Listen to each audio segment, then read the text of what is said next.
Dan saudara, untuk mengetahui juga terkait proses penanganan daripada kecelakaan bus Ardiansyah nomor polisi S7322UW yang menabrak tiang pesan reklame di tol Mojokerto, kilometer 722 ini, kami juga sudah terhubung dengan relawan Mojokerto, Didik Sudarsono di lokasi.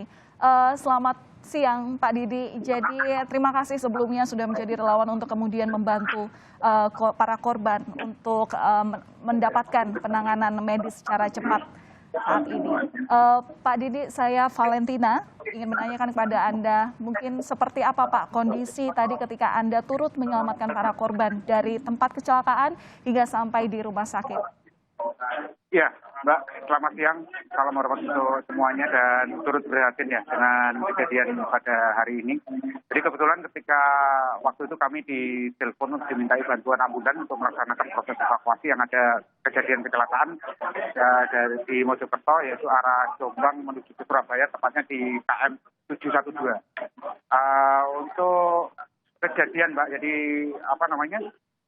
kondisi pada saat itu, jadi teman-teman di pengelola jalan tol ini sudah melakukan proses evakuasi, artinya di tempat, terus kemudian melakukan pemilahan.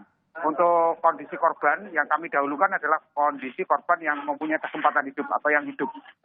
Dengan kondisi korban pada saat itu, pada saat kami di lokasi kejadian memang kondisinya cukup memprihatinkan, Mbak. Jadi dari beberapa yang mengalami patah tulang, ada yang karena benturan, ada yang mengalami cedera pada kepala itu. Nah, itu kondisinya dan termasuk juga yang meninggal, itu juga demikian. Kondisi lukanya cukup memprihatinkan, demikian, Mbak. Ya, dari relawan PMI Mojokerto sendiri, Pak, tadi berapa mobil ambulan yang berhasil dikerahkan dan mobil ambulan ini bisa membawa berapa korban untuk kemudian bisa langsung dibawa ke rumah sakit?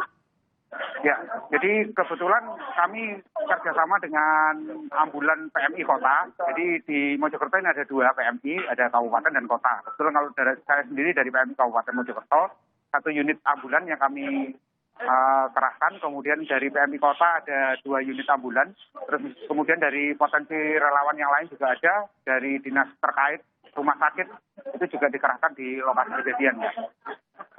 Kebetulan kalau saya sendiri tadi untuk korban luka berat yang kami evakuasi 1 orang, kami rujuk ke rumah sakit Gedek, tapi innalillahi, Mbak, karena kebetulan yang kami rujuk ke rumah sakit Gedek setelah mendapatkan perawatan akhirnya meninggal dunia. Terus kemudian dua korban meninggal dunia kami evakuasi tadi, Mbak. Oke, berarti tadi untuk ambulan ada 6 ya Pak ya yang dikerahkan ya, baik dari PMI Kota maupun Kabupaten Mojokerto? Kemungkinan lebih, Mbak, kemungkinan lebih. Untuk detail jumlah ambulan yang di lokasi kami mohon izin tidak tahu, Mbak, jumlah detailnya karena kebetulan kan ada beberapa dari potensi dan kami tidak melakukan pendataan berapa jumlahnya karena kita waktu di lokasi kejadian itu percepatan, Mbak, yang kita lakukan, khususnya yang masih hidup. Sehingga kita lakukan itu dulu, kemudian langkah selanjutnya yang kami lakukan adalah melakukan pendataan di beberapa rumah sakit dan berhasil kita data karena kebetulan ada keluarga-keluarga yang terpisah. Artinya antara satu keluarga ini ada anak terpisah dengan ibunya, terpisah di rumah sakit, maksudnya seperti itu. Sehingga kita lakukan itu dengan digandung maksud untuk membantu bisa di rumah sakit ini, di rumah sakit ini, seperti itu, Mbak. Karena ada di beberapa rumah sakit karena. Oke, jadi koordinasi hingga saat ini juga masih dilakukan oleh pihak PMI Kabupaten Kota Mojokerto. Pak, kalau misalnya tadi ya boleh diceritakan kepada kami ketika masuk ke medan area tempat kejadian perkara terjadi, pukul berapa Bapak sampai di lokasi bersama jajaran dan juga tentu ambulans di sana? Kebetulan tadi sudah ada teman-teman dari kepolisian.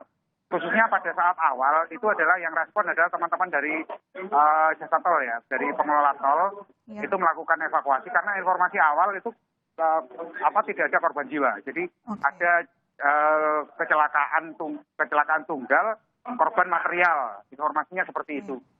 Sehingga kemudian untuk mengerahkan ambulan dari luar jasa tol ini perlu waktu. Ketika dari tim yang sudah ada di lokasi ternyata di situ ada korban. Kemudian oleh jasa tol ini dilakukan ini, Mbak. Telepon kepada kami minta bantuan untuk melakukan evakuasi tersebut, Mbak.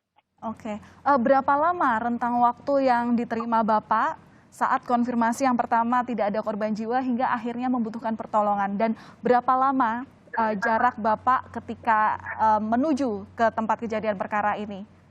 Oke, jadi kebetulan kalau kejadiannya tadi saya pastinya tidak tahu, Mbak.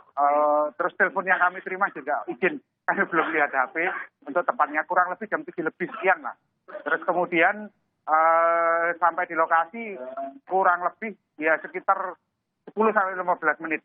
Jaraknya tidak terlalu jauh dari lokasi kami standby, Mbak. Oke, lokasi tidak terlalu jauh, dan sebelumnya terima kasih Bapak juga sudah mau dengan segera sigap untuk membantu korban, dan tentu juga koordinasi masih harus dilakukan. Kami juga menunggu Pak bagaimana ini, terutama tadi juga Bapak sempat sampaikan bahwa masih ada sejumlah korban yang merupakan satu keluarga tapi terpisah-pisah perawatannya karena mungkin juga keadaan rumah sakit yang tidak bisa menampung keseluruhan karena keterbatasan jumlah korban yang bisa dirawat. Terima kasih Pak Didik Sudarsono, relawan dari PMI Kabupaten Mojokerto, sudah berbagi informasi kepada kami. Saudara, kami jeda program Breaking News Kompas TV hari ini terkait dengan kecelakaan tunggal bus pariwisata yang berada di Tol Mojokerto. Kami akan kembali sesaat lagi.